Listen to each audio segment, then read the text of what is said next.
So, there's no money left here, right? We don't need to keep relationship with her anymore, do we? No, we don't. We don't even need our parents anymore. What? We mean we're cutting ties with you. There's no benefit in pleasing a penniless mother-in-law. Right. It'll be a hassle you beg us money or ask us to care for you when you have no money to give us. Better to cut ties now. I understand your point of view. So, your inheritance will be $60,000, right? And we're agreeing that this amount serves as a severance to end our parent-child relationship, correct? Yeah, that's fine. After my husband passed away, my son and his wife showed their true colors.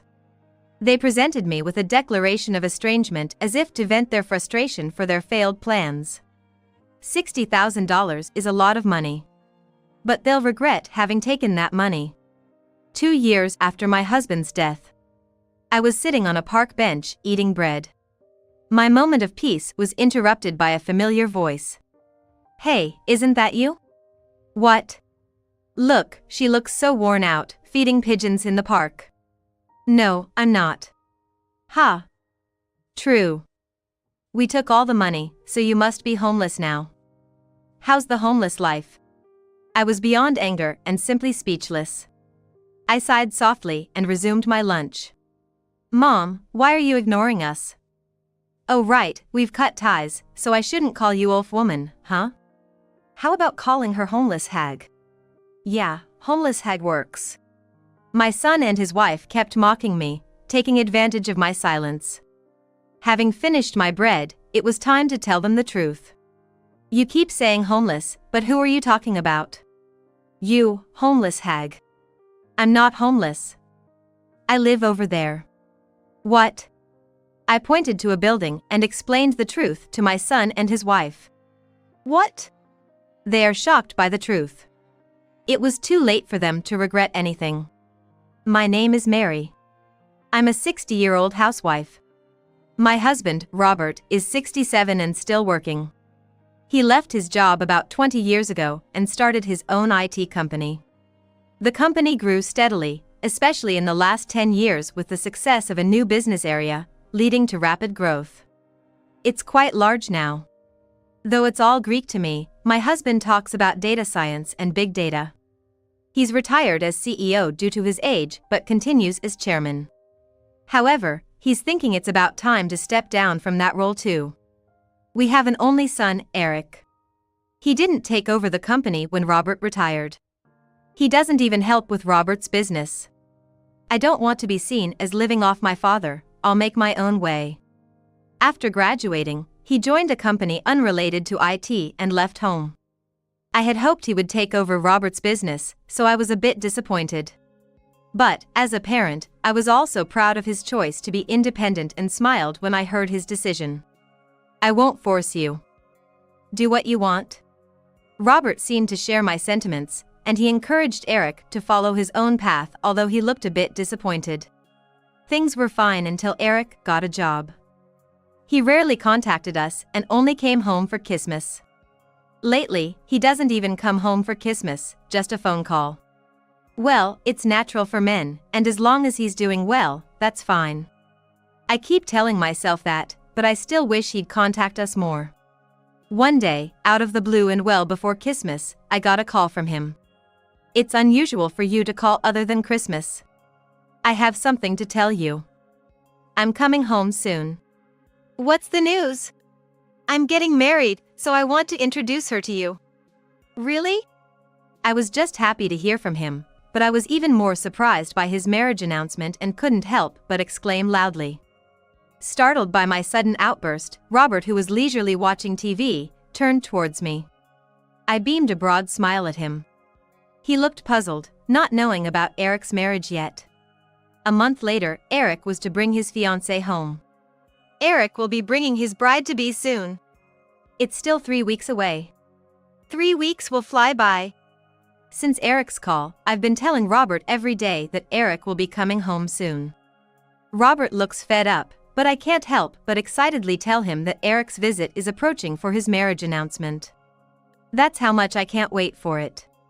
But this marriage announcement would bring me some worries. A month later, Eric and his fiancée Ashley came over to our house. "We're home. Welcome. Come in. Dad is waiting in the living room. Thank you for having us." Ashley looked youthful with a charm more reminiscent of a girl next door than a high-fashion model. She seemed nervous, looking around curiously at the entrance. She continued to look around as I led them to the living room where Robert was waiting. "Welcome. Please, have a seat." In the living room, Robert asked Eric and Ashley to sit opposite him. I sat next to Robert. Ashley was still looking around curiously. Feeling a bit embarrassed by her scrutinizing our house, I asked, "Is there something you're curious about?" "Oh, no, it's different from what I imagined." "What do you mean?" Eric said his father runs a big company. "Hey, don't say such an embarrassing thing right off the bat."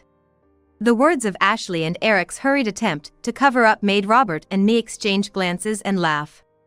"Did our house seem more ordinary than you expected?" "No, I didn't mean that. Don't worry. We're not much for material things. Even though he runs a big company, our house is of average size, and we don't deck ourselves out in brand names or eat lavish meals every day." "I see. Sorry for saying something weird. I told you there's no need to be nervous, right? You see, my father isn't a very rigid person." Eric couldn't help but laugh as well. With Eric laughing, that made Ashley relax, and from then on, the conversation went smoothly. She looked young, but she was actually 27 years old and quite mature in conversation. I had been worried about Eric, who hadn't married even after turning 30, but I was relieved that he finally found someone good for him. 3 months later, they got married. I was already happy enough with this, but his marriage also brought some unexpected consequences. "Hello, Mom. Everything okay over there?" "Yes, everything's fine. You and Dad are not young anymore, so please take care of yourselves. Every time you call, that's all you talk about, Eric." Since getting married, he began to call us at least once a month. Probably, Ashley must have learned that he rarely contacted us before and urged him to call regularly. Not used to contacting us, Eric always seemed unsure of what to talk about and would always inquire about our health. I wish he would talk more about his work or married life, but I always listened to him with a soft expression, happy to hear from him. For their first Christmas after getting married, Eric and Ashley visited us. I went all out and prepared a homemade Christmas dinner to treat them. However, Ashley seemed a bit dissatisfied. "Ashley, is there anything you can't eat?" "No, it's not that. I'll eat, thank you."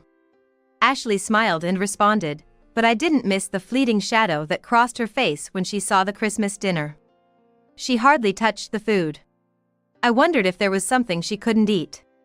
Worried that I had made Ashley uncomfortable, I kept glancing at her, becoming overly concerned about her reaction. So preoccupied with Ashley's reaction, I found myself talking less than usual, despite the lively conversation between Robert, Eric, and Ashley. Finally, as Eric and Ashley were about to leave, Eric whispered something to me so that the others couldn't hear. "Mom, these traditional Christmas dinners aren't really the trend anymore." "That's not true, is it? There's nothing old-fashioned about a traditional Christmas dinner, right?" "It's not about being old-fashioned, but the Christmas dinner you made was more conventional, right? Nowadays, people often go for more unique or gourmet-style Christmas meals." Ashley might have been hoping for something more contemporary or lavish. "Really? I guess I'm out of touch with the latest trends in Christmas dinners. I'm sorry. I didn't think making a Christmas dinner was something to apologize for even though they had a trend. But I was worried too much about Ashley's impression. I found myself apologizing to Eric in a low voice. After the small Christmas dinner incident, the once-a-month calls dwindled to once every 2 or 3 months. I was downhearted, thinking I had upset Ashley with the dinner. Seeing my mood, Robert comforted me. "Don't worry about the Christmas dinner. Ashley wouldn't be upset over that. Eric's probably just busy with work. Or maybe keeping up monthly calls was too much for him. After all, he didn't used to call at all." Even once every 3 months is good, right? His words cheered me up a bit. However, I still couldn't shake off a lingering negative feeling. It seemed like this negative emotion attracted more trouble. Half a year later, Robert fell ill. I guess I can't work anymore. This is a good opportunity to retire. He seemed happy to be free from work while lying in the hospital bed. But I knew him too well after over 30 years of marriage. He must have been frustrated to be forced into retirement by illness, not by choice. His attempt to hide his worries behind a smile pierced my heart. Naturally, we told Eric about Robert's illness. What? Dad's ill? I'll come to see him sometime. Eric's response over the phone was indifferent. Robert's condition worsened. Even though Eric and Ashley never visited. Eventually, the once every 3 months calls stopped, and they didn't even come home for Christmas anymore. Time passed, and 3 years later, Robert passed away. So, Dad's finally gone, huh? Well, he was over 70 and had a successful business, so I guess he was satisfied with his life? Even when I told Eric about Robert's passing over the phone, his reaction was indifferent. He did show up for the funeral but didn't help with anything. Once the formalities were over, Eric and Ashley hastily left. Remembering them laughing as they got into the car, my sadness over losing Robert was replaced by anger. But that anger was fleeting, and soon I was overwhelmed by grief again. There were so many things to handle, like paperwork and clearing out stuff, but I couldn't seem to make any progress. About a month after Robert passed away, I finally started to feel a bit better. It seems time does heal most wounds. However, just as I was regaining my strength, a new problem arose. One morning, while doing laundry, the doorbell rang. Mom, open up. I checked the monitor and saw Eric and Ashley standing there. Feeling puzzled by their sudden visit when it wasn't even a holiday, I headed to the door. This way to the room Dad used for work. Just wait a minute. As I opened the door, Eric and Ashley barged in without a greeting and headed straight for the room Robert used for work. Left standing at the door, I hurried after them. Where is it? It's probably in one of these drawers. The door to Robert's workroom was left open, and I could hear Eric and Ashley talking and rummaging through the drawers. What are you two doing? Eric and Ashley stopped and turned to look at me. I had an idea of what they might be up to, but I was praying I was wrong. It's about time we discussed inheritance, right? So we came to collect what's ours. Robert ran a big company and hardly spent any money, so there must be a lot of money, right? It seems my prayers went unanswered. Eric and Ashley threw those words at me and went back to searching through the drawers. Watching them act like thieves, I lost the will to stop them. Found it! Is this it? Yeah. What's inside? Breathing heavily, Eric and Ashley began flipping through Robert's bank books. However, their faces fell as they looked at the balances. What's this? There's hardly any money in here. Damn. I guess there wasn't as much money as I thought. It was clear they came looking for Robert's money. But I couldn't understand their conversation, and I just stood there, dazed and expressionless. Mom, you had an easy life, but in the end, you got the short end of the stick, huh? Eric's voice snapped me back to reality. As I regained my focus, I saw Eric and Ashley looking at me with sly smiles. Still unable to comprehend the situation, I asked Eric, ready to be made a fool of. What do you mean by got the short end of the stick? No need to play dumb. We know. Ashley said Robert's company was absorbed by another right when he got sick, right? That means it was running at a loss and had to join another company, right? What? What are you two talking about? A person with a nearly bankrupt company wouldn't have much money. Still, I thought there'd be something left since he was the head of a big company. There goes my plan. Yeah, what a letdown. Wait. What do you mean by all this? I couldn't make sense of Eric and Ashley's conversation and, frustrated, I raised my voice. But Eric and Ashley remained unfazed by my yelling, still sporting their villainous smirks. I didn't join Dad's company because it looked like hard work, dealing with all that complicated stuff. Why slog away there when I could just inherit a fortune from Dad in the future, right? I thought it was smarter to just take it easy with a less demanding job. But, things didn't go as planned. I even tried to stay on your good side at first, being all nice, making Eric call you, enduring that awful Christmas dinner. You stopped doing all that once it was clear Dad wasn't the strict type, right? When we found out Robert had given up the company, we resigned ourselves to a normal life, right? No more surefire rich future. I might have given up, but I was still hoping there'd be like $200,000 saved up. Look at this passbook. Only $60,000 in it. Does closing down a company require a lot of money? Well, we'll just gratefully take this $60,000 then. As Eric and Ashley rambled on, my anger was on the brink of exploding. But I clenched my teeth and forced back the words that were threatening to spill out. Ha! What's wrong, mother-in-law? Your face is all red. That's right, there's no more money in this house, right? No need to bother with you anymore, right? That makes sense. I don't need a parent who ruined my plans. What? We're cutting ties with you, mother-in-law. This house has no more money, right? No point in pleasing a penniless mother-in-law. We don't want to be hassled for money or told to take care of you without a penny to your name. Better to cut ties now. I get your point. So, your inheritance is that $60,000, and that's the severance to end our relationship as parents and child, right? Anything else in the house, I can take, right? Yeah, that's fine. I don't need this house anyway, and I don't want to be saddled with any debts. We're satisfied with the $60,000. Eric and Ashley left laughing, just like they did at Robert's funeral. I didn't want to give them even $60,000. $60,000 is a lot of money. But later, they would regret having taken that money. 2 years after Robert passed away, I had some errands in town. Moving around at my age, in my mid-60s, can be quite exhausting. Feeling tired, I decided to rest on a park bench. I eased onto the bench with an oof and took out a sandwich I had bought at the supermarket for a simple lunch. As I bit into my sandwich, pigeons began to gather around. Watching the pigeons gave me a sense of peace.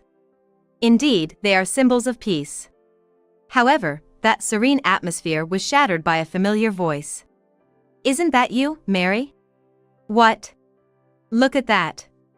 She looks so exhausted, feeding pigeons in the park. No, I'm not feeding the pigeons. Oh boy. That's true. As always, you don't seem to spend money on appearances. Oh, maybe you don't have any money left since we took it all, so I guess you've become homeless now. How's the homeless life? Eric and Ashley, as usual, are not listening to me. My anger has long passed, and now I'm just speechless with disbelief. I sigh softly and resume my lunch. Mom, why are you ignoring us? Oh right, we've cut ties, so I shouldn't call you Mom anymore. How about homeless hag then? Yeah, homeless hag works. Eric and Ashley, taking advantage of my silence, continue to say whatever they want and laugh. I've finished my sandwich, so it's time to tell them the truth. You've been talking about being homeless, but who are you talking about? You, homeless hag. I'm not homeless. I live over there. What? I pointed to a building. Eric and Ashley slowly turn their gaze in the direction I'm pointing. The building I'm pointing to looks small from a distance, but it's a fine tower apartment. I thought living in a fancy tower condo was a bit much at first, but it's actually very convenient. They have barrier-free rooms for the elderly, and I live in one of those. Plus, with care staff on site 24/7, I feel safe knowing there's always someone there if I need help. What? Don't exaggerate. A homeless hag like you couldn't afford to live there, right? Well, actually, that place was left to me by Robert. What do you mean? Robert owned 5 tower condominiums. I started living in one of them. I'm the owner of the others, so I have rental income. I'm not struggling for living expenses. Oh boy. If you're going to lie, at least make it a believable one. It's true. I'll show you proof. I shouldn't really be showing these to you, but just a little peek. I took out documents related to the ownership and rental agreements of the tower condo from my bag and show them to Eric and Ashley, who are gaping in shock. I happen to have these documents with me as they are related to my errands today. They seemed doubtful, but after seeing these documents, they finally understood I was telling the truth. Where did Dad get that kind of money? You both seem to think Robert's company was in debts and got bought out, but it was actually a proper sale. He bought the tower condos as an investment with the money from selling his company. That's why there was only $60,000 in savings. I think he also wanted to leave something other than cash as an inheritance. Maybe he wanted to do something like work since he had to retire suddenly due to illness. Eric and Ashley were in a daze, realizing they only received $60,000 despite there being tower condos. But saying 5 buildings might be an exaggeration, turning into a lie as Eric mentioned. Building a tower condominium costs billions. 5 buildings would require hundreds of billions. No way could such money be obtained from selling a company, and not even large corporations can easily build 5 tower condos. So, I'm not the owner of an entire building but rather a part owner. When I said 5 buildings, I meant owning units in 5 different buildings. I said 5 buildings to simplify the explanation. Eric and Ashley misunderstood, thinking I owned entire buildings, but I don't feel like correcting them. Owning units in 5 buildings is still considerable. Each unit Robert bought is worth over $10 million. Owning 6 units means over $60 million. Robert invested almost all the money he earned from selling his company into these properties. Buying such a big property must have been enjoyable for him, the last big purchase of his life. If you have so many, couldn't you spare one for us, please? Yeah, managing all those by yourself must be tough. We can help. Once they knew I was the owner of the tower condos, Eric and Ashley became cautious in their choice of words, their speech stilted. Their about-face was quite remarkable. Of course, I couldn't trust such people. There's no need for estranged strangers to worry about me. But wait a minute. Even if we've severed ties, we're still family. That means when you're gone, the properties will automatically be mine, right? Right, that's it. No need to flatter ourselves to this old lady now. Eric and Ashley began to smirk again, like villains. But I had no intention of passing on Robert's precious legacy to such malevolent people. Unfortunately for you, I won't be giving them to you. You're planning to write a will that disowns me? That's useless. I know that a child's right to inherit can't be easily taken away. That's why I plan to dispose of the property in the end. What? I intend to transfer the property to Robert's acquaintances. What? One of the 6 units of the buildings is my residence, while the other 5 are occupied by Robert's acquaintances. They are all married and run their own businesses, so they're unlikely to move out until I join Robert. So, there's no worry about vacant units. These people, who have supported me and whom Robert was indebted to in his lifetime, will inherit the apartments when I'm gone. I think that's much better than handing them over to Eric and Ashley. Furthermore, the money that's slowly accumulating from the rental income, I plan to donate to Robert's company. It might not be a large amount, but since I've already given Eric and Ashley $60,000, I don't want to give them another penny. Well, when it's my time to leave, I'll make sure there's absolutely nothing left for you. What? Eric seemed to lose all his strength upon realizing I had no intention of leaving anything behind, collapsing to the ground. $60,000 is a significant amount, but not beyond Eric's earning capacity. If he regrets forsaking the properties for just $60,000, that's inevitable. It's not that pleasant to discuss plans after I pass away. But I'm satisfied with seeing Eric and Ashley's panicking faces. Well, I have errands to run, so I'll be going. Goodbye, estranged strangers. I left the park with a spring in my step. Eric, having missed out on the properties, was so frustrated that he bought a small condominium building. But, acting hastily without sufficient knowledge, he struggles with vacancies. and the venture continues to run at a loss. He's poured his savings into it and taken loans, so he can't keep this up indefinitely and will likely have to sell it. If that happens, he'll be left with tens of millions in debt. Worse, if he can't find a buyer. If so, he has to demolish the building to sell the land. The thought of the demolition costs added to his debt is frightening. Meanwhile, I live comfortably in my barrier-free tower apartment, surrounded by people who were indebted to Robert and who care for me. I don't feel the loneliness often associated with an elderly person living alone. Today looks sunny, so maybe I'll take a walk in the park again.